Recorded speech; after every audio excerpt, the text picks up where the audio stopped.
Broadcasting from the business capital of the world, this is the Podcast Business News Network. It's all about parent talk with Kary. That's right. She joins us again here live today on the show to talk more about, well, the work she does that's helping you, moms, dads. Listen up, kids, if you're listening, adolescents. She's here to really help them. She's a psychotherapist and she specializes in the mental health and treatment of children and adolescents. So I'm letting you all know. She's good. She can help you with so much. So, parenttalkwithkary.com. That's Kary.com. Welcome back to the show. How are you? Good. How are you? I'm fantastic. Great to see you again. Please introduce yourself to our listeners before we begin. Thank you. So I am Kary Valdes, and I do mental health treatment for children and adolescents. I do specialize in EMDR, which is a trauma therapy that I do with adolescents, and I will see adults. I don't know if we've ever talked about that, Jill, but I will see adults, but I only see adults for trauma. So it's called an intensive, which means that all of the sessions are a 2 hour minimum because my thoughts are like, go big or go home, right? Like, let's get it done. So, and the other part is when I think about working with adults and doing EMDR, I actually work on that child part of them that was injured, right? So it's not Mm-hmm. just regular psychotherapy that I do with adults. It is real specific to trauma. So I still feel like I'm helping children when I do EMDR with adults. Got it. Well, thank you. I didn't know that. See, you I learn a know. lot, but you're well versatile and well spoken and clearly educated in this and offering that free 30-minute consultation to parents out there. Again, go to the website or call 615-738-8708. And, just an overview. You're helping, obviously, you mentioned, children, right? You have your own children. I have a 7 and 9 year old. Nobody talked about that. And it's never easy, but just good to know. And you're not alone. So, we all have these feelings, and sometimes it's really difficult, but we can help get through it. But sometimes we can't. And we need some extra advice from someone like yourself. Right? So, did you kind of want to walk through, the lifespan? You mentioned about some tips for the teenage years now, because I hear that's different. Mine are 7 and 9, and my sister's dealing with the teenage years, and it hasn't been easy for her kids either. Right. It can be hard. So, what's great about the approach that I use is that all the stuff that we're talking about with your 7 and 9 year old is stuff that's going to help them as they go into their teenage years, right? Hmm. So, like last time we talked about giving choices. Well, what happens when we get into adolescents and teenagers, even middle schoolers, they start fighting more for independence, right? So it's, I can do it, I can do it. And remember, we learn faster by making mistakes on our own. Yeah. So when we get into teenage years, a lot of parents are real concerned about this. I actually like teenagers, right? I Okay. have a good rapport with teenagers. I like my kids when they were teenagers. Are they snarky and rude and moody and like Yeah. what? Like, and many a times I'm like, what is happening right now, right? Especially when we turn on the hormones for stuff. Hmm. And hormones come not like in a nice gradual way, right? Like for girls, hormones come every month and we peak and we drop and we peak and we drop. So there's a whole balance of learning that, and that usually happens in middle school. So there's like as a parent with girls, there is a learning curve that has to help them because they feel like they aren't managing it. They don't know why they're crying. They don't know Wow. why they're so upset. And even with the boys, because they get surges too. I mean, my kids during adolescence, it was tough. It was tough years because you could see them struggling just in their hormones in themselves, right? Yeah. Like getting really mad about stuff and then kind of going, I don't even know why I'm still so mad. Like I don't know what's going on, kind of thing. And being able to kind of sit back and laugh at it without taking everything so personal. Like sometimes parents think that when they get into teenage years, they got to get real strict. They got to make sure there are firm limits and boundaries. And whoa, the teenage years, and they've been afraid of the teenage years Yep. all this time, right? But it's not like that. Like I tell parents, I'm like, think about high school specifically as this is we're on the clock. We got 4 more years. We got 4 years to Wow. prepare them to launch into an extended education or into the job market or whatever it is, you're on the clock. And 4 years is not a lot of time, right? So Mm-hmm. in that time, they learn to drive, they start relationships, they experiment with different things. Like this is a very important part of development. Yeah. And the more supportive and on the same page that we are with them, the better it's going to be because they themselves are struggling physically, biologically in their bodies. They are struggling, right? Yeah. And then you throw in all the other things that come at kids that I didn't have to experience, right? There was no Mm-hmm. social media when I was in high school.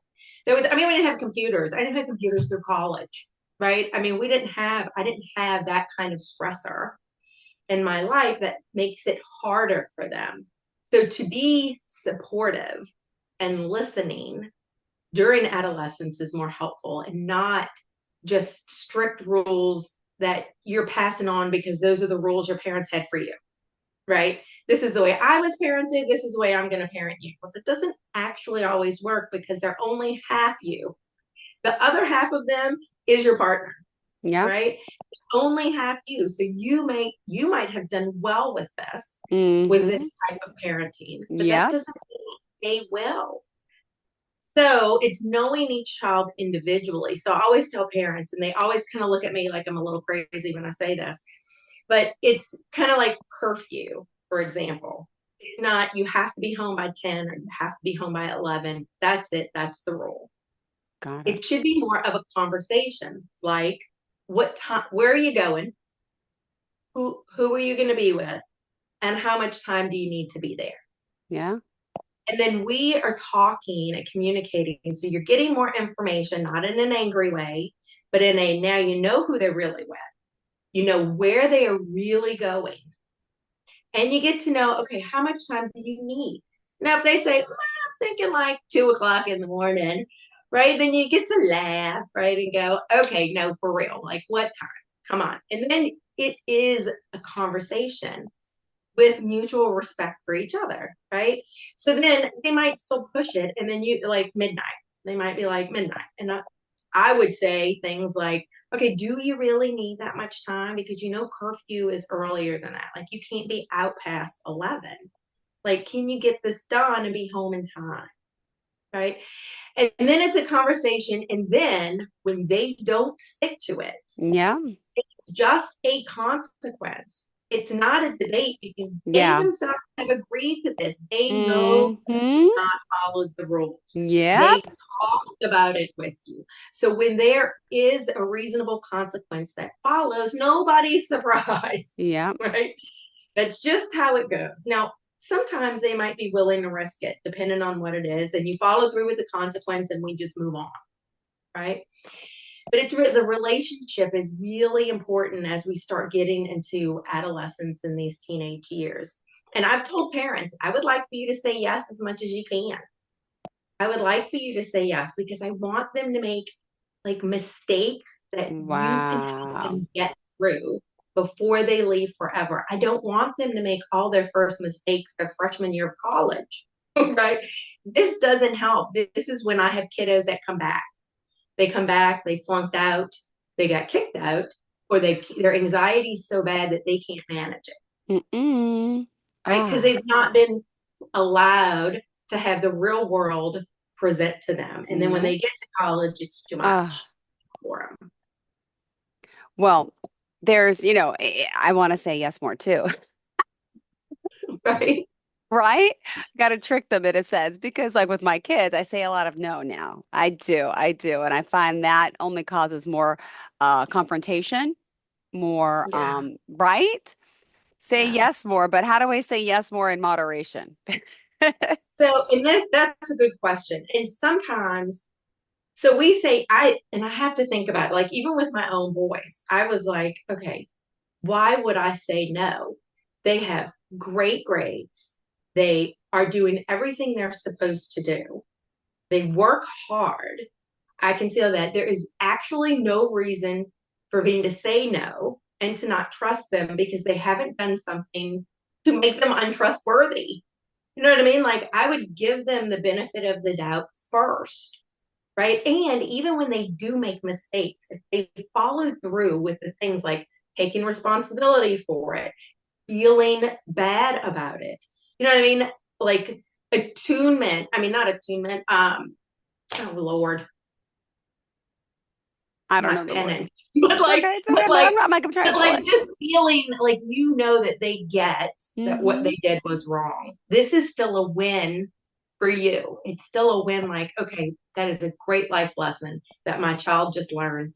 No way they're going to do that again, kind of thing, Yeah. right? Mm-hmm. So setting limit, it's kind of like, okay, yeah, yes, you can go as long as you continue to be kind and respectful and, listen to mom and be nice to me. Yeah. And you know what I mean? Like have all the values that we've taught you, right? Of course, you can go, right? Now, there are things at your boy's age that, my boys at your kids' age were not allowed to sleep out Friday and Saturday night. They just couldn't do it. I learned that because when they slept out 2 nights on the weekend, nothing got done on Sunday.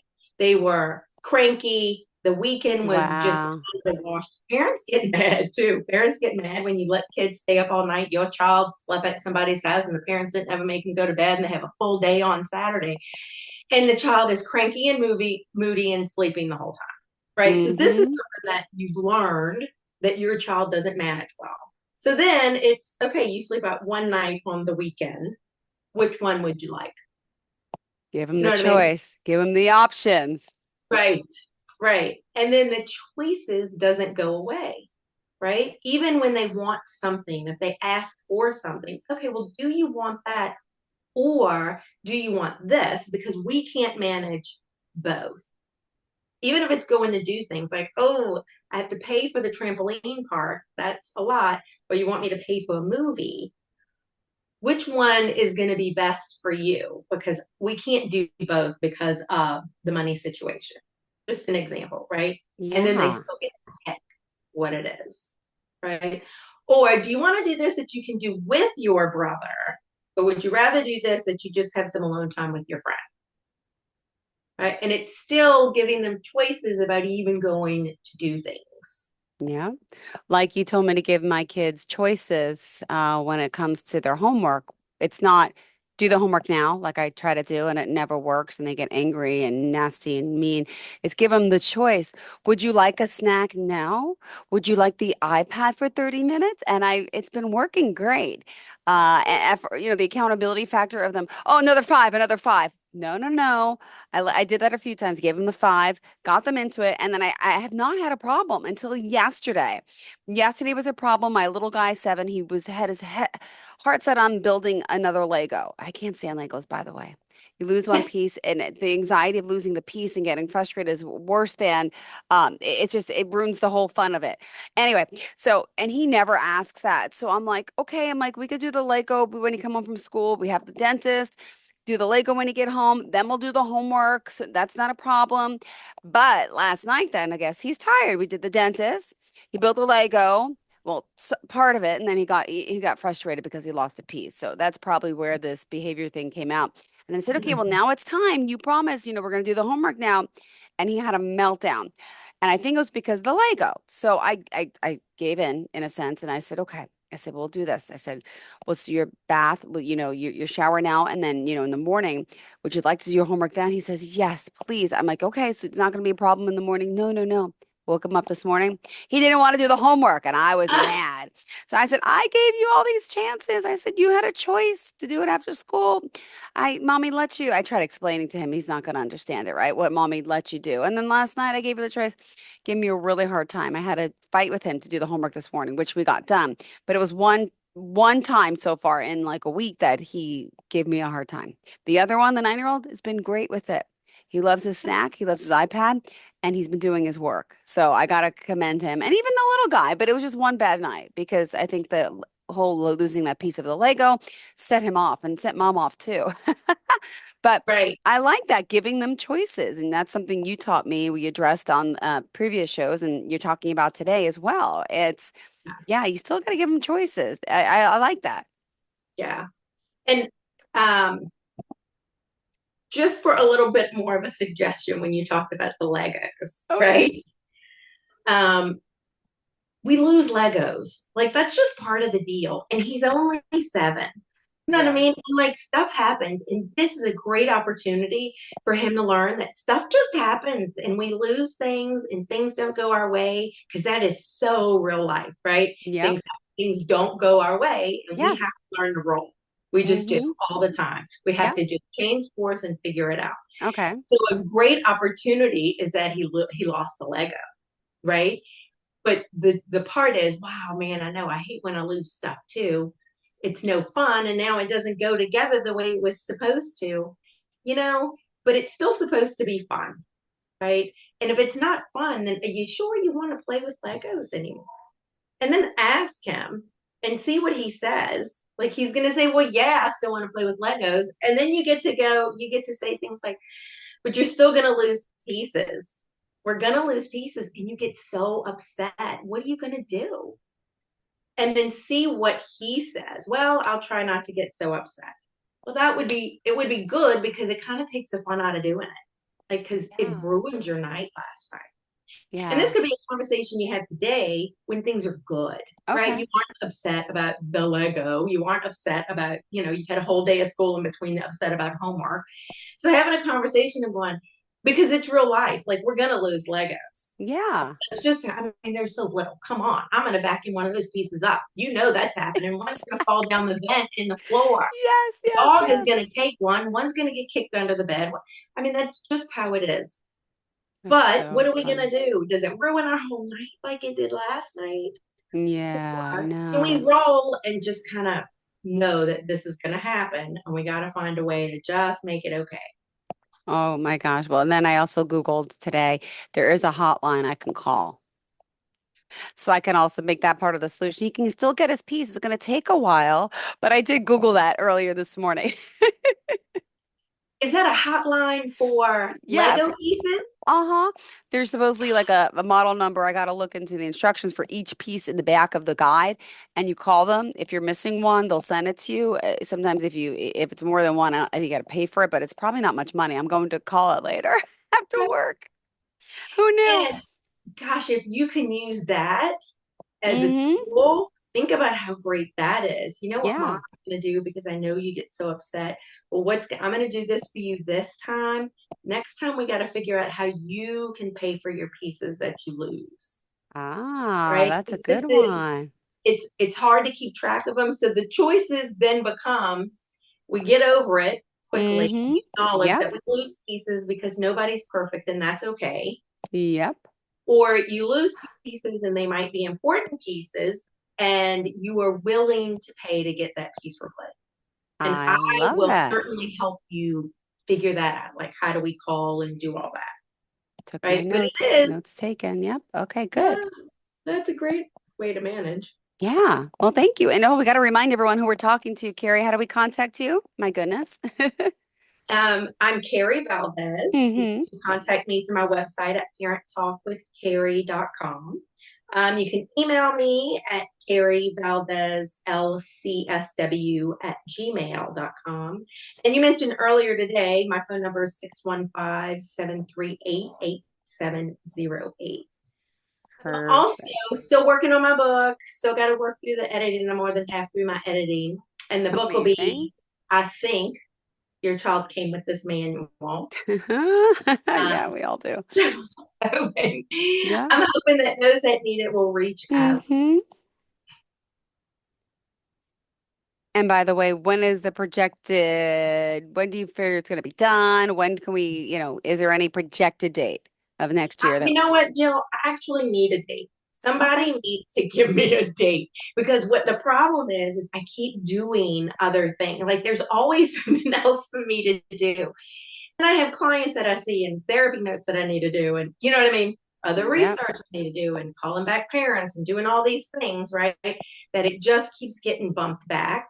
And and I know this about me, if I had a date, then I would be better at Yep. getting it done. But it's one of those things. And I get all the people that like procrastinators, that's That's so me. funny. Yep. People that wait until the last minute, that's me. I still end up getting it done when there's a date, but when there's no date, I mean, Joe, I have been working on this for probably 3 years because there are Wow. months at a time that I just sit. I get it. I get it. I know. I'm a procrastinator myself with a lot of things, Mhm. but yeah, sometimes we need someone to give us that deadline. Mm-hmm. Yes, yes, yes, yes. And I'm doing so it's going to be through Hay House. I don't know if you Okay. guys are familiar with Hay House, No, no, the no. publishing company. This self-publishing company is called Balboa Press. And I Okay. love Hay House too. It's like Louise Hay started it, right? Dwayne Dyer, his books on there, and you know what I mean, all these other kind of self-help Mm-hmm. books are through Hay House. So I kind of like Okay. that. But hopefully the book will be done not for Christmas. All right. Oh my goodness. Somewhere in 2025. Oh my goodness. Well, it'll happen. It will happen. Obviously something you're working hard on, you believe in, and it will happen. And then Yeah. we're gonna have a whole book press tour and more promotion. It'll be so much fun. And So by the way, fun. you're based out of Nashville, so people know, Yes. but doesn't mean anything much because they could contact you and work with you anywhere, right? With your teenager or your kid or as a parent.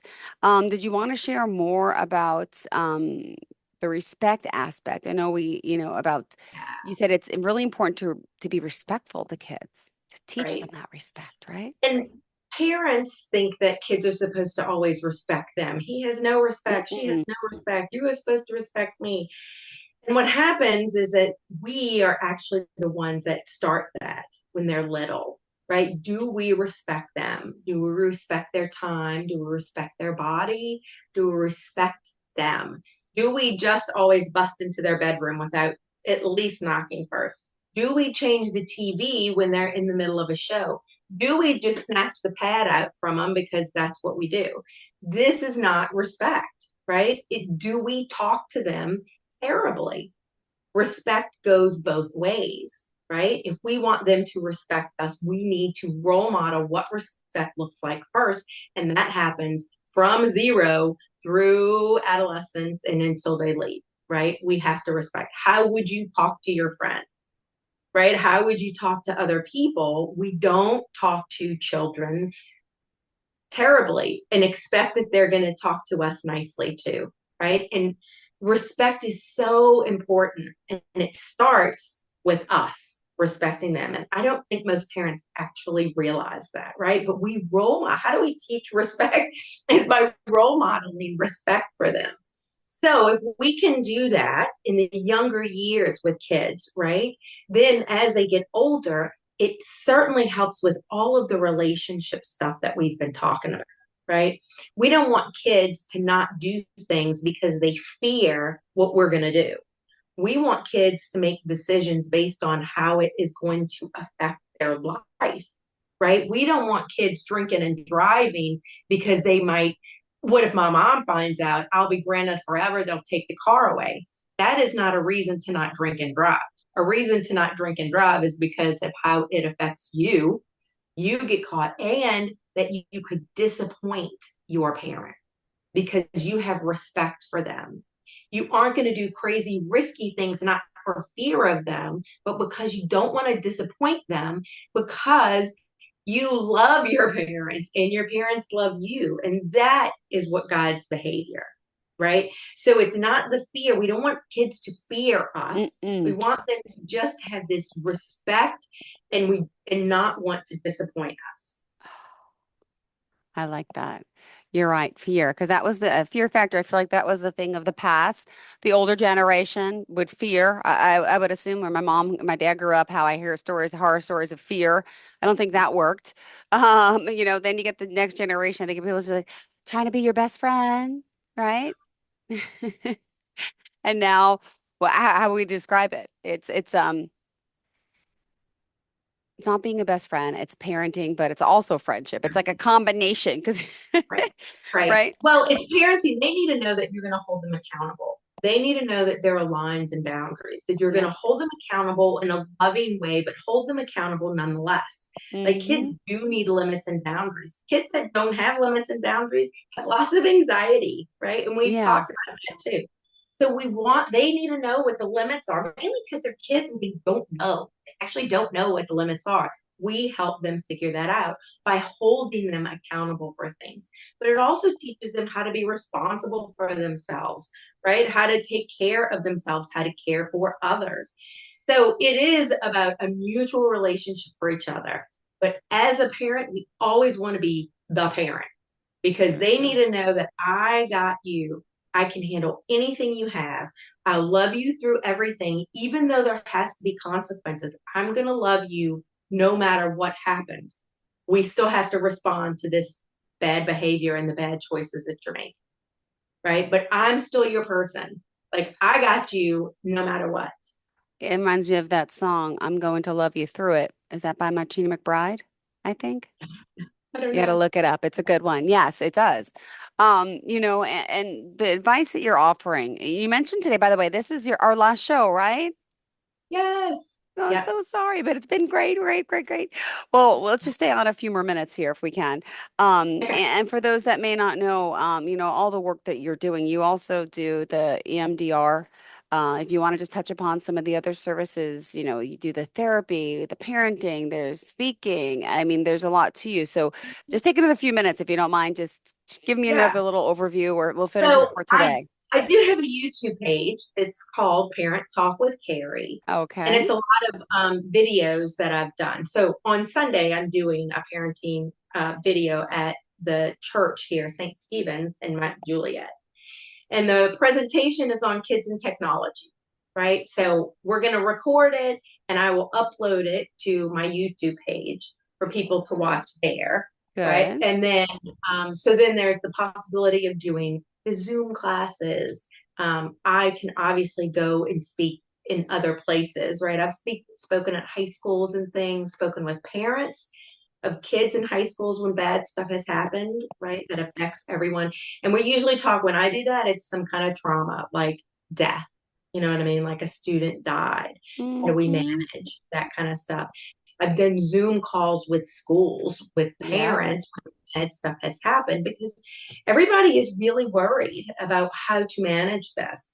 So when you are worried and something bad has happened, reaching out because we will find a way, right? Because I'm in private practice, I get to do Zoom calls. I get to meet when the schedule works for both of us. I get to do things a little with more freedom, right, than the confines of like a business structure kind hmm, of thing. So it's much easier for me to be flexible with parents when there's stuff going on. And even when kids are struggling, I've gotten phone calls. Well, I've gotten texts in the middle of the night that unfortunately I slept through because kids text and they don't call, right? yep, it's different. I So, know. and I had one of my little girls was talking about killing herself. Uh, And I woke up and the first thing I saw is that on my phone. The first call I made was to her, and the second call was to her mom. And we were able to get like quick, that's fairly quick. If she'd have called and I'd have woken up, that would have been better, right? Because I could be available for her. yeah. But she's great now, right? Uh, She's okay. She just needed support. So, and part of being a therapist, we know that this is what we do, and I think of it as one kid at a time. I help the masses, like help more children when I do parenting stuff because it trickles down to all the kids in the family, right? So if you have 3 kids or 2 kids, therapy, I usually can do one at a time, like one child at a yeah. time. But if I get to do parenting stuff, when you think about it, it impacts the whole family, all of the children. That's why parenting stuff can be so helpful. And a lot of times I don't have to see the kiddos because when the parents and I are on the same page, when I get the parents on the same page, it works out well. And then we get to problem solve together, right? And I get to be, we can meet weekly. Then we go a couple of weeks and parents like try the stuff that we've talked about. Come back together and they get to say, okay, this didn't work. This worked great. And then we get to tweak things, right? And it's Yeah. amazing how the whole system, the whole family system can change by just changing some of the things that you're doing in parenting. And then I get to get my little therapy high and happiness because I know that I get to help more kids when I help more parents. Oh, beautifully said. I love it. And clearly, with your experience, with your love and passion for helping so many, I see you with the book on stage doing your publicity tour within the next year. Right. And want to thank you for being here. And would you mind sharing all the ways we can reach out to you again and leave us off with some more advice? Okay, so parenttalkwithkary.com, right? Kary Valdes, LCSW at Gmail. Okay. And then I guess the best thing, the most important thing, and it keeps coming to me, Jill, like I keep hearing this over and over in the past couple of weeks. I've been hearing the truth is the truth all the time, right? We don't lie. We don't lie to kids. Remember, we tell the truth in an age appropriate way. And your relationship with your children is the most important thing that you will have all the time, is your relationship with the kids. We don't take it for granted all the time. Even when they're 3, it's important to have a relationship with your kids. When they're 8, it's important to have a relationship with your kids. When they're in college, it's important to have a relationship with your kids. They always want us to be there. They really, really need us to be their mom and their dad. Yeah. They do want hugs, even through adolescence. Adolescent boys still want to be hugged. Adolescent girls still want to be hugged. You just don't need to do it in an embarrassing way. So your relationship is so important with your children.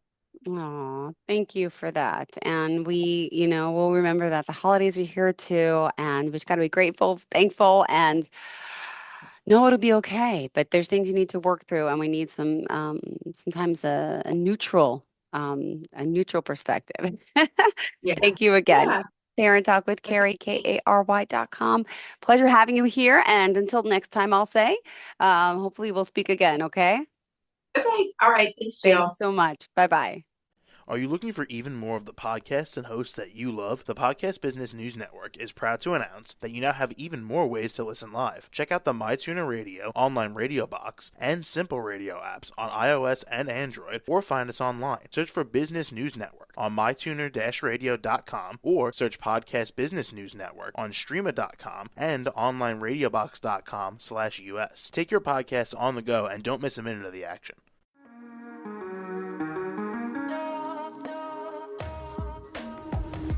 Broadcasting from the business capital of the world, this is the Podcast Business News Network. For nearly 2,000 severely injured veterans, everyday life has become filled with barriers. Day-to-day simple tasks can become pretty daunting. I have to carry my chair up 2 flights of steps or have somebody do it for me.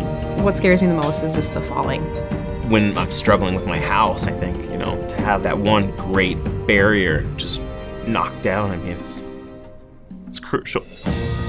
Home for Our Troops is a wonderful nonprofit that builds a mortgage-free, fully adaptive, handicap-accessible house. And there's no catch. It'll be our very first home that we've ever owned. This is a game changer. This is where your life begins again. We need you to join us in completing this important mission. Please visit hfotusa.org and help build homes and rebuild lives. Because of you, everything's going to be okay.